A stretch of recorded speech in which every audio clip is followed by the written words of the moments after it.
Greeting dear students. I hope all of you are fit and fine. In the previous modules, we discussed about the different or few of the life processes.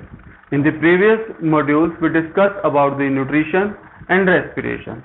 In this module, we will continue with our next life process, which is called transportation. All of you are already aware about the term called transportation. The meaning of transportation is to move from one point to another point, to carry something from one point to another point. In terms of bio part of science, कि bio में हम transportation किसको बुलाएंगे? अब कोई भी living organism है, for example us human being. अब ह्यूमन बीइंग में हमने न्यूट्रिशन के टाइम पे पढ़ा था कि हम खाने को खाते हैं, it will be digested and it will break down into simpler substances. After converting those complex food into simpler substances, it will be absorbed होगा स्मॉल इंटेस्टाइन में से, then it will be transported to different cells. And how it will be transported? And in case of human being, the system present is the circulatory system, and the main ingredient of main component of circulatory system is the blood. We will discuss in detail what is blood, but before starting in detail about the transportation in human being, we will discuss in general. For example, all the organisms are generally classified into broadly two categories: unicellular, multicellular. In case of unicellular organism, for example amoeba or any other kind of bacteria, yeast, तो इनके case में क्या होता है? they are unicellular. उनके क्या होती है? cell membrane, or you can say the plasma membrane. In those organisms there is no need for any specific circulatory system or transportation system.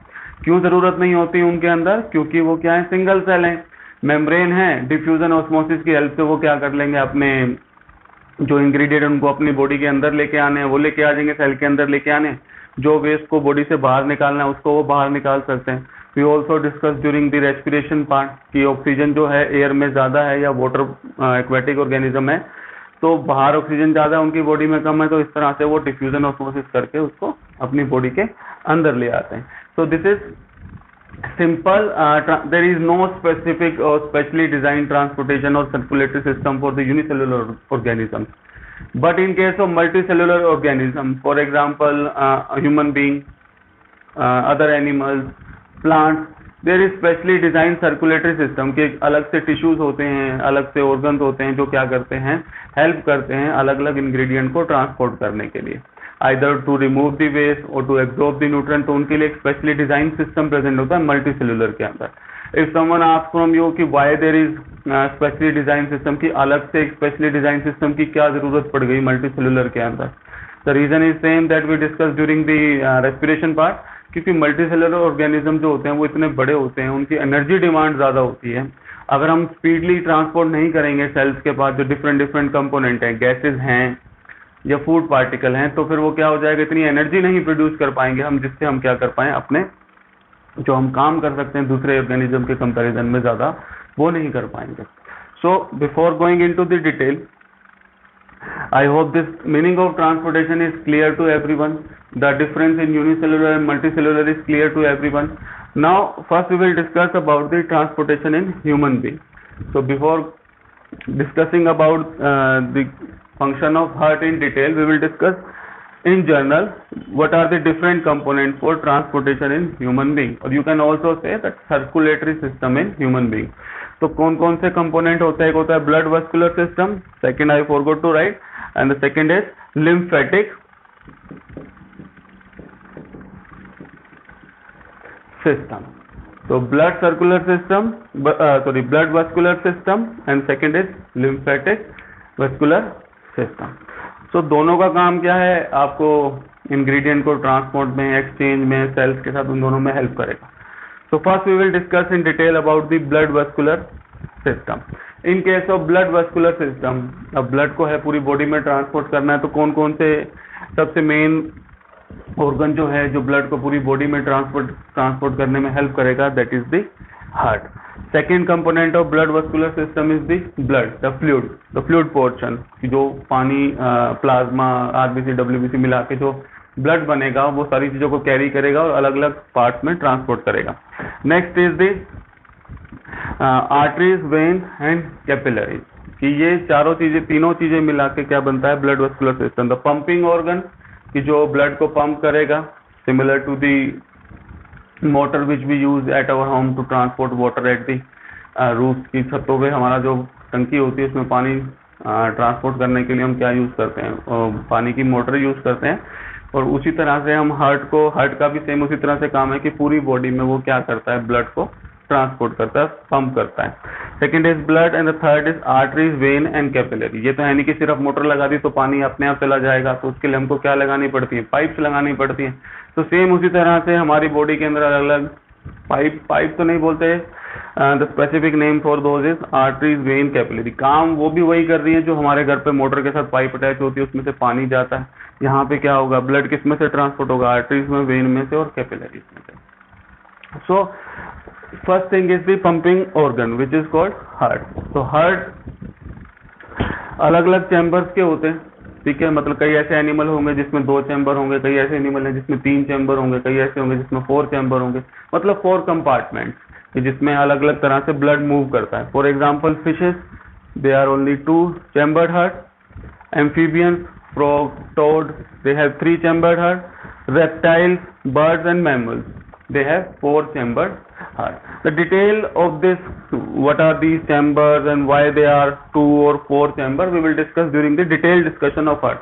कि जब हम हार्ट की एनाटॉमी पढ़ेंगे या उसकी डिटेल डिस्कशन करेंगे कैसे ब्लड फ्लो होगा, then the role of these chambers will be clear to everyone. Next is the blood. The components of blood, first is the plasma, next is the formed elements. Generally blood is compose of 2 component, 2 चीजों का बना होता है। First क्या होता है, plasma, और दूसरे क्या होते हैं, फॉर्म्ड एलिमेंट, और you can say the cells. तो first is plasma, red blood cells, white blood cells and platelet. ये तीनों चीजें जो हैं, आरबीसी, डब्ल्यूबीसी और प्लेटलेट, वो इसके अंदर प्रेजेंट होती है प्लाज्मा के अंदर। Similar to that in the colloidal form, all of you are aware about the properties of colloid. Blood is a type of colloid, कि जैसे मिल्क के अंदर प्रोटीन वगैरह, वो फैट वगैरह सेटल डाउन नहीं करते, सेम उसी तरह से ब्लड के अंदर आरबीसी, डब्ल्यूबीसी और प्लेटलेट ये भी सेटल डाउन नहीं करते हैं। For example, if any of you have observe the blood test, कि किसी ने ब्लड टेस्ट को कभी ऑब्जर्व किया हो, तो वो जनरली क्या करते हैं, they will remove the blood with the help of A syringe. Injection की हेल्प से वो ब्लड निकालते हैं, एक वायल के अंदर डालते हैं, उस वायल को एक मशीन के अंदर डालते हैं which is centrifugal machine. All of you are aware about the term centrifugation. उसको जोर से घुमाते हैं, जोर से घुमाने से क्या हो जाता है, कोलोइड के पार्टिकल जो है वो सेपरेट हो जाते हैं, मतलब आरबीसी, डब्ल्यूबीसी, प्लेटलेट अलग हो जाती हैं और प्लाज्मा अलग हो जाता है। तो that is why blood is called colloid. So the different components are plasma, RBC, WBC and platelet. First thing is the plasma. Plasma is a yellowish color fluid. If someone asks to define plasma, how you will write? It is a yellowish colored fluid which contain RBC, WBC and platelet. And along with the, अगर हम सिर्फ plasma की बात करें कि plasma किस चीज का बना होता है, तो 90% तो उसके अंदर पानी होता है। उसके साथ साथ उस पानी के अंदर जो पानी वाला पोर्शन है उसके अंदर क्या क्या प्रेजेंट होंगे, आपके protein, albumin, globulin.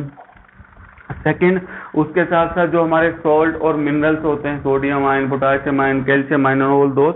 Next is the gases, for example the carbon dioxide which generally moves in the dissolved form, the waste products, urea, जो लीवर यूरिया बनाता है वो उसको किडनी तक ट्रांसपोर्ट करना होता है। Next is the different hormones that is release in our body. Second is, I hope that the composition of plasma is clear to everyone. Second is RBC, red blood cells. All of you are already aware the main function of RBC is to carry oxygen. कि RBC का main काम क्या होता है, transportation of oxygen. कि RBC के अंदर क्या होता है, हीमोग्लोबिन ऑक्सीजन से बाइंड करता है और पूरी बॉडी के अंदर उसको क्या करता है, ट्रांसपोर्ट करता है। Next is the WBCs. तो WBCs are responsible for our immunity. कि कोई भी बैक्टीरिया, वायरस हमारी बॉडी के अंदर एंटर करता है या कोई और फॉरेन सब्सटेंस एंटर करता है तो उसके अगेंस्ट वो फाइट करते हैं, they develop the immunity. So there are different types of WBC. It is not the part of your 10th class syllabus. So WBC जो हैं वो क्या होते हैं, इम्यूनिटी के लिए रिस्पॉन्सिबल है। Immunity mean to fight against the infection, की जो हमारी बॉडी में अलग अलग तरह के इन्फेक्शन होते हैं उनको फाइट करने के लिए। Next is platelets are responsible for blood clotting. The meaning of blood clotting is कि खून का जम जाना, कि क्या होता है कि कई बार फॉर एग्जांपल हम खेल रहे हैं या घर का कोई काम कर रहे हैं तो छोटा मोटा हमको स्क्रैच लग जाता है, या बड़ा भी अगर हमको कट लगता है तो हम उसको टाइटली बाउंड करते हैं और वो थोड़ी देर के बाद ब्लीडिंग जो है वो रुक जाती है। उसका रीजन क्या होता है? द ब्लड क्लॉटिंग, कि ब्लड क्या होता है, जम जाता है। कि मान लो छोटा सा कट लगा मेरे हैंड के ऊपर, तो थोड़ी देर के बाद क्या होता है, ब्लड आना रुक जाता है, वो जम जाता है। थोड़ी बड़ी चोट लगती है तो थोड़ा ज्यादा टाइम लगता है क्लॉटिंग के लिए। तो main function of platelet is blood clotting, की कहीं से कट वगैरह लग गया है तो ब्लड रुक नहीं रहा, क्योंकि अगर क्लॉटिंग नहीं होगी, जमेगा नहीं, तो कंटिन्यूसली ब्लड निकलता रहेगा और डेफिशिएंसी हो जाएगी हमारी बॉडी के अंदर। तो I hope the different function of all these components are clear to everyone. Now next is the function of blood. Either you function of, if the question is write the functions of blood, then you can write them in write their individual function, कि अलग अलग भी लिख सकते हो कि blood जो है उसके अंदर प्लाज्मा होता है, प्लाज्मा का क्या काम होता है, प्लाज्मा इन सबको कैरी करता है, वेस्ट को कैरी करता है, हार्मोन को कैरी करता है, आरबीसी क्या करता है, ऑक्सीजन को कैरी करता है, डब्ल्यूबीसी इम्यूनिटी के लिए रिस्पॉन्सिबल है, प्लेटलेट ब्लड क्लॉटिंग के लिए रिस्पॉन्सिबल है। But if the question is right functions of blood, either you can write the detailed function, you can directly write blood carries oxygen, the carbon dioxide, the digested food, hormones. Next is it also carries waste product urea from liver to the kidney, and the urea is the nitrogenous waste that is produced by the liver. तो liver बनाता है हमारी body के जितने भी waste है उसको इस तरह इस फॉर्म में कन्वर्ट करता है कि it can be easily remove. So urea is produced by the liver, और ब्लड लीवर से लेता है और कहाँ तक लेके जाता है, किडनी तक, और उसको रिमूव कर देता है। Immunity already discuss. One more function of blood is to regulate body temperature, कि आर्टरीज होती हैं या वेन्स होती हैं हमारी पूरी बॉडी में हर जगह नहीं जा सकती हैं, तो आर्टरीज वेन जहाँ पे नहीं जा सकती वहां पे कौन पहुंचता है, कैपिलरीज। कैपिलरीज क्या होता है, बिल्कुल फाइन पतली सी आप यूं लगा लो पाइप्स हैं, ठीक है, और वो उस एरिया में पहुंचती हैं जहाँ पे हमारी आर्टरीज और वेन नहीं जाती। मतलब they are present at the terminal of arteries and vein. Terminal mean कि मान लो ये हमारी एक वेन है या आर्टरी है जो बिल्कुल जहाँ तक मैक्सिमम जा सकती थी वहां जाएगी, उसके बाद वो खत्म हो जाती है, तो वो लास्ट पार्ट क्या होता है, that is the terminal part. वहां से फिर वो छोटी छोटी ब्रांचेस निकलती हैं, and those branches are called capillaries. So what are capillaries? Capillaries are thin walled, बिल्कुल पतली होती है। एक्सट्रीमली नैरो ल्यूमेन का मतलब है कि बिल्कुल मतलब पतली सी पाइप्स होंगी, उसमें बिल्कुल थोड़ा सा पानी जा सकता है, मतलब पानी तो नहीं जाएगा, यहाँ पे क्या जाएगा, blood, because they are called blood capillaries. So thin walled, extremely narrow, बिल्कुल पतली होंगी, at terminals of arteries and vein, और इनका मेन काम क्या होता है, दोनों को कनेक्ट करने का भी काम होता है, आर्टरीज और वेन का। Blood flow is very very slow, एक चीज का ध्यान रखना, क्योंकि इतनी पतली होती हैं कि उसमें से ब्लड जो है वो स्पीडली फ्लो कर ही नहीं सकता, कि जगह ही नहीं होती, तो वो आराम से फ्लो करता है, लेकिन इसका फायदा होता है। During the nutrition part we discuss in the small intestine villi and microvilli are present. Villi present होते हैं सरफेस उसके ऊपर, इंटेस्टाइन जो होती है हमारी उसकी अंदर वाले सरफेस के ऊपर इस तरह से विलाई प्रेजेंट होते हैं। विलाई का काम क्या होता है, to absorb the digested food. अब इन विलाई के अंदर वाले सरफेस पे क्या होती हैं, कैपिलरीज होती हैं, और अब आपको मैंने बताया कि उनके अंदर ब्लड का फ्लो क्या होता है, फ्लो होता है। ब्लड का फ्लो अगर फास्ट होगा ना, तो जो एक्सचेंज होगा कि यहाँ से जो एब्जॉर्ब डाइजेस्टेड कंपोनेंट है, फॉर एग्जांपल ग्लूकोज है, अमीनो एसिड है, तो वो अच्छी तरह से इसमें जा नहीं पाएगा। तो ब्लड फ्लो स्लो होने का फायदा क्या है, so that they can exchange. अब एक्सचेंज अलग अलग चीजों का वो करते हैं, for example urea, carbon dioxide, oxygen, the absorb digested food जो है अलग अलग कंपोनेंट है उनको वो एब्जॉर्ब करते हैं, तो ये फायदा हो जाता है उसका ब्लड फ्लो स्लो होने का। Next two parts are the arteries and vein. तो आर्टरीज और वेन जिसमें से हमारा ब्लड मेनली फ्लो करता है, डायरेक्टली हार्ट के साथ कनेक्टेड होती हैं, अलग अलग पार्ट्स में जाती हैं बॉडी के, अपर बॉडी, लेटरल बॉडी और नीचे बॉटम पार्ट में वो जाती हैं, और क्या कैरी करती हैं वो ब्लड को।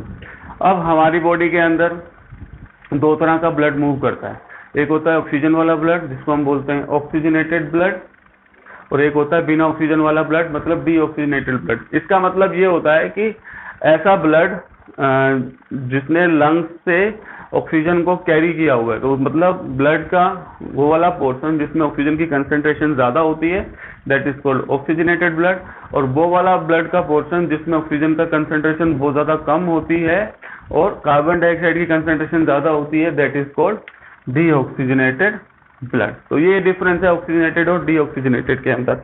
नेक्स्ट है डिफरेंस क्या है आर्टरीज और वेन के अंदर। So arteries and vein, arteries are thick walled, कि आर्टरीज जनरली क्या रहेंगी, उनकी जो वॉल रहेगी, मतलब आप ऐसे अज्यूम कर लो कि दो हमारे पास पाइप हैं, एक पाइप ऐसी है प्लास्टिक पाइप है या रबड़ पाइप है, उसकी जो वॉल है वो बहुत ज्यादा मोटी है, थिक है, और दूसरी क्या है जिसकी वॉल जो है वो क्या होती है, थिन होती है। जैसे अब देखोगे इसमें ध्यान से तो बिल्कुल पतली सी वॉल है उसके अंदर।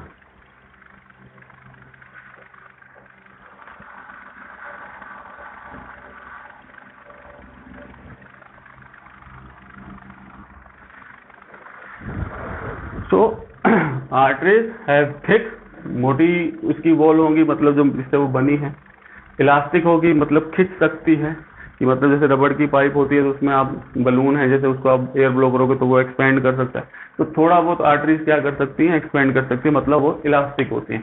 Muscular wall, vein they are thin, thin मतलब उसकी जो वॉल होंगी वो पतली होंगी। नॉन इलास्टिक मतलब खिंचती नहीं है जितना ये खिंचती है। उसका रीजन क्या होता है, आर्टरीज के अंदर जो ब्लड का प्रेशर होता है वो बहुत ज्यादा होता है in comparison to veins. Veins में ब्लड का प्रेशर कम होता है तो उनको ज्यादा खींचने की जरूरत नहीं है, कि फॉर एग्जांपल एक पाइप है उसमें आप प्रेशर ज्यादा रखो पानी का, पानी की दो पाइप है, एक में प्रेशर ज्यादा होगा तो जगह कम होगी तो वो एक्सपेंड करनी चाहिए, मतलब इलास्टिक होनी चाहिए। एक जिसमें आराम से पानी जा रहा है, कोई प्रेशर नहीं है, तो उसको इलास्टिक होने की जरूरत नहीं है। So the reason for the arteries to be elastic because of high pressure inside the arteries की blood जो है बहुत तेज और हाई प्रेशर पे फ्लो करता है। वेन्स में वो आराम आराम से फ्लो करता है और प्रेशर भी क्या होता है, कम होता है।